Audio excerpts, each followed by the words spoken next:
Êxodo capítulo 9. Quinta praga, peste nos animais. Disse o Senhor a Moisés: Apresenta-te a Faraó e diz-lhe: Assim diz o Senhor, o Deus dos Hebreus: Deixa aí o meu povo, para que me sirva. Porque se recusares deixá-los ir, e ainda por força os detiveres, eis que a mão do Senhor será sobre o teu rebanho que está no campo, sobre os cavalos, sobre os jumentos, sobre os camelos, sobre o gado e sobre as ovelhas, com pestilência gravíssima. E o Senhor fará distinção entre os rebanhos de Israel e o rebanho do Egito, para que nada morra de tudo o que pertence aos filhos de Israel. O Senhor designou certo tempo, dizendo: Amanhã fará o Senhor isto na terra. E o Senhor fez no dia seguinte. E todo o rebanho dos egípcios morreu. Porém, do rebanho dos hebreus, israelitas, não morreu nenhum. Faraó mandou ver, e eis que do rebanho de Israel não morrera nenhum sequer. Porém, o coração de Faraó se endureceu, e não deixou ir o povo. Sexta praga, úlceras. Então disse o Senhor a Moisés e a Arão: Apanhai mãos cheias de cinza de forno, e Moisés atire-a para o céu diante de Faraó.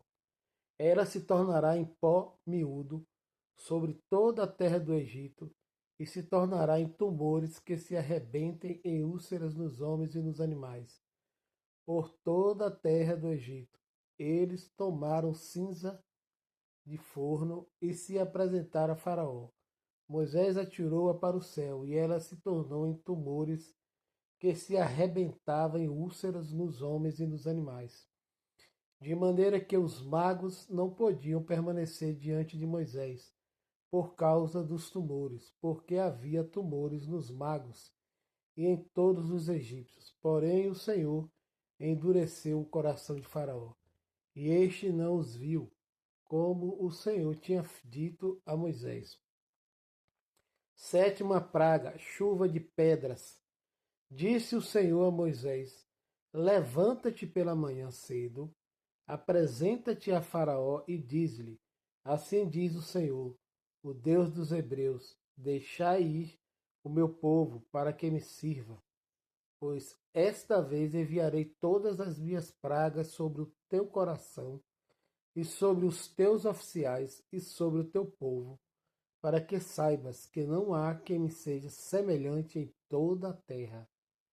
Pois já eu poderia ter estendido a mão para te ferir, a ti e o teu povo com pestilência, e terias sido cortado da terra. Mas, deveras, para isso te hei mantido, a fim de mostrar-te o meu poder, e para que seja o meu nome anunciado em toda a terra.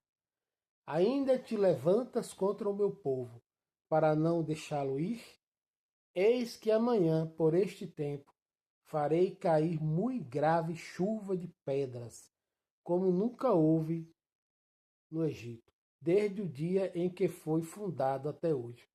Agora, pois, manda recolher o teu gado e tudo que tens no campo, todo homem e animal que se acharem no campo, e não se recolherem a casa, em caindo sobre eles a chuva de pedras morrerão.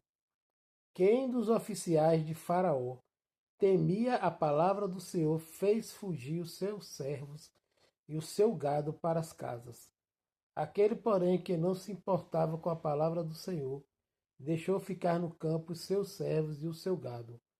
Então disse o Senhor a Moisés: Estende a mão para o céu, e cairá chuva de pedras em toda a terra do Egito, sobre homens, sobre animais e sobre toda a planta do campo na terra do Egito. E Moisés estendeu seu bordão para o céu. O Senhor deu trovões e chuva de pedras, e fogo desceu sobre a terra. E fez o Senhor cair chuva de pedras sobre a terra do Egito, de maneira que havia chuva de pedras e fogo misturado com a chuva de pedras tão grave, qual nunca houve em toda a terra do Egito, desde que veio a ser uma nação. Por toda a terra do Egito, a chuva de pedras feriu tudo quanto havia no campo, tanto homens como animais. Feriu também a chuva de pedras toda a planta do campo e quebrou todas as árvores do campo. Somente na terra de Gósen, onde estavam os filhos de Israel, não havia chuva de pedras. Então Faraó mandou chamar a Moisés e Arão e lhes disse: Esta vez pequei. O Senhor é justo, porém eu e o meu povo somos ímpios. Orai ao Senhor, pois já bastam estes grandes trovões e a chuva de pedras. Eu vos deixarei ir e não ficareis mais aqui. Respondeu-lhe Moisés: Em saindo eu da cidade, estenderei as mãos ao Senhor. Os trovões cessarão e já não haverá chuva de pedras, para que saibas que a terra é do Senhor. Quanto a ti, porém, e aos teus oficiais, eu sei que ainda não temeis ao Senhor Deus. O linho e a cevada foram feridos, pois a cevada já estava na espiga, e o linho inflou. Porém, o trigo e o centeio não sofreram dano, porque ainda não haviam nascido. Saiu, pois, Moisés da presença de Faraó e da cidade e estendeu as mãos ao Senhor. Cessaram os trovões e a chuva de pedras, e não caiu mais chuva sobre a terra. Tendo visto Faraó que cessaram as chuvas, as pedras e os trovões, tornou a pecar e endureceu o coração, ele e os seus oficiais. E assim Faraó, de coração endurecido, não deixou ir os filhos de Israel, como o Senhor tinha dito a Moisés.